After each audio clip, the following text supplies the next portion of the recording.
Good morning! Today, punta kami sa Welcome.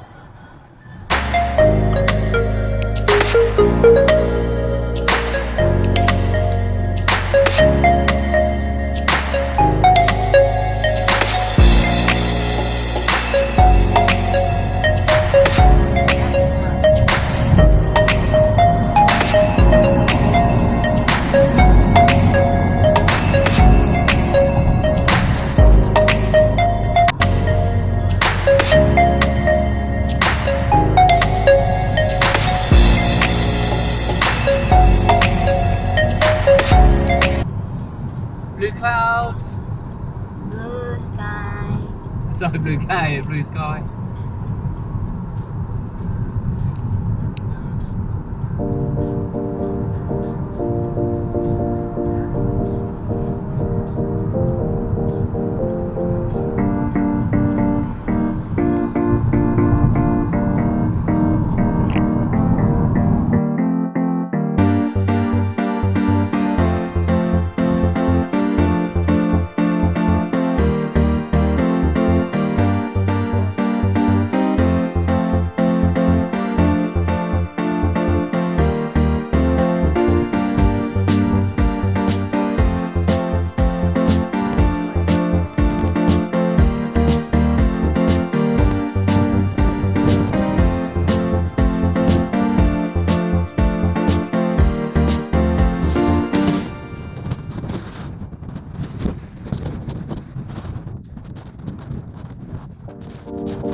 In this case, it's going to be dropping the family shaft. And how on earth does anybody know where it's going to be with this shaft? Well, there's a depth gauge there. You'll keep this hand, you slowly go from the next, the surface, the level where we are, round to AG. That is added. See that we need to step back in time. And unfortunately into the rough weather. Because we need to see. Go back and understand this one from the beginning. Understand why it's here, what it was doing, what the people were doing here.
right, yeah.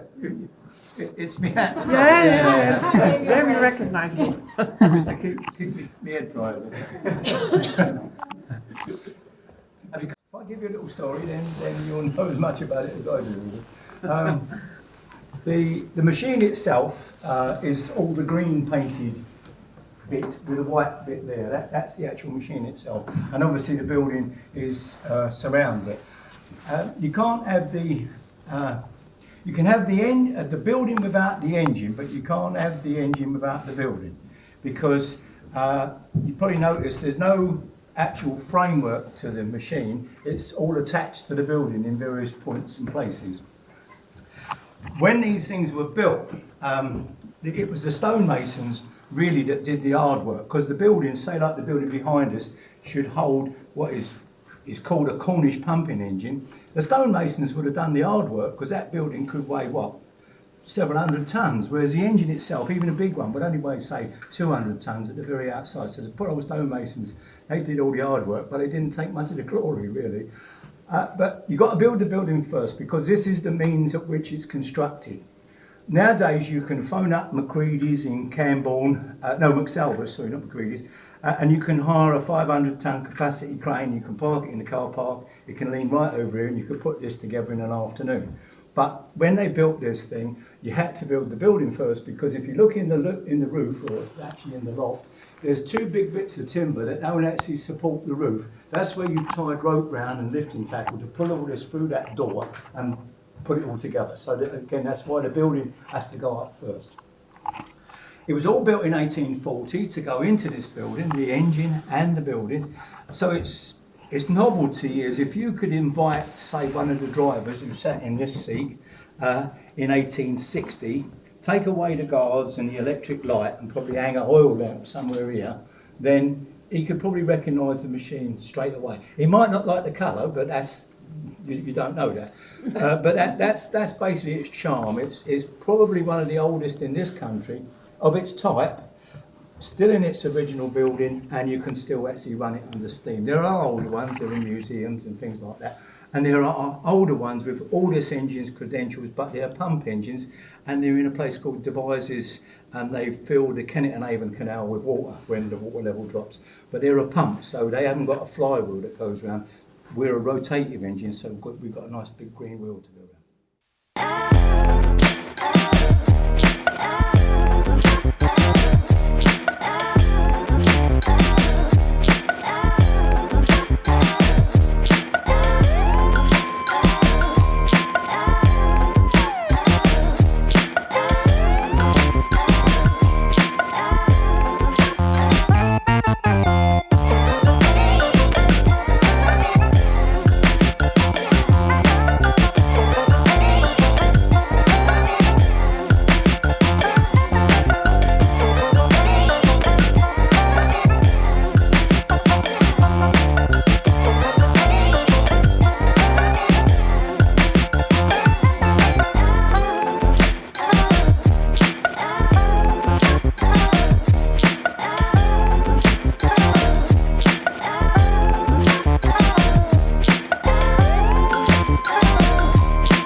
This little black rectangle all the way over here, scoop shaft. This is the hole in the ground. You've all had a good look down.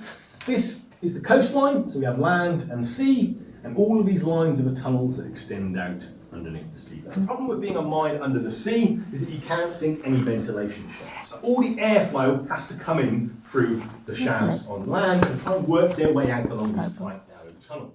In fact, this mine in its lifespan produced 130,000 tonnes of copper and 30,000 tonnes of tin. It's pretty much known as a tin mine. And these loads are sandwiched in between these granite and Killis rocks that they're mining into, which is little chisel, little hammer, because they're only working in a small space.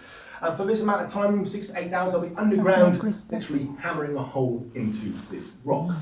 They want a hole about that deep, and unfortunately, they don't want just one. They want several, all in this rock face in front of them. Sticking out the front, because it's a pumping engine. You need this great big pump rod to go to the shaft that needs to sit over the shaft itself. Whereas the winding engine, it can be away from the shaft, so this one's skipping. So this beam would have been sat on this great big front wall, poking out the front, doing its same rocking motion, and this time pumping out. But like the one we've got here, it would have been a building house next to it. You see the remains of the chimney, this close one, just a little stump of this curved stone structure. That would have been the chimney, which would have been powering the boilers with power to steam or the engine in that.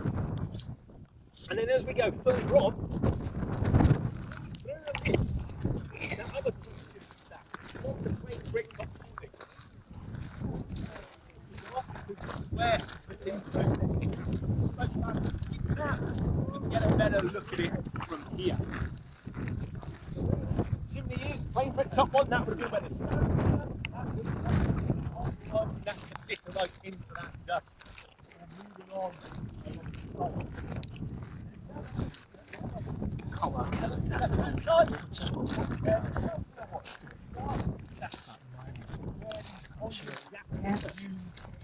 coming out of the chimney.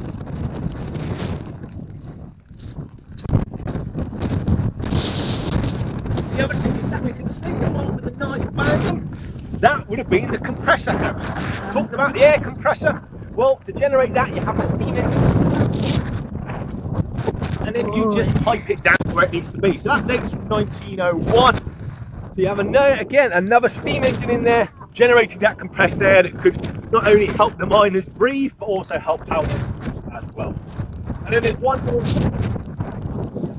And this is where we're going to go to next. So this connected to the man engine.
Watching Penny in England channel. See you for the next videos.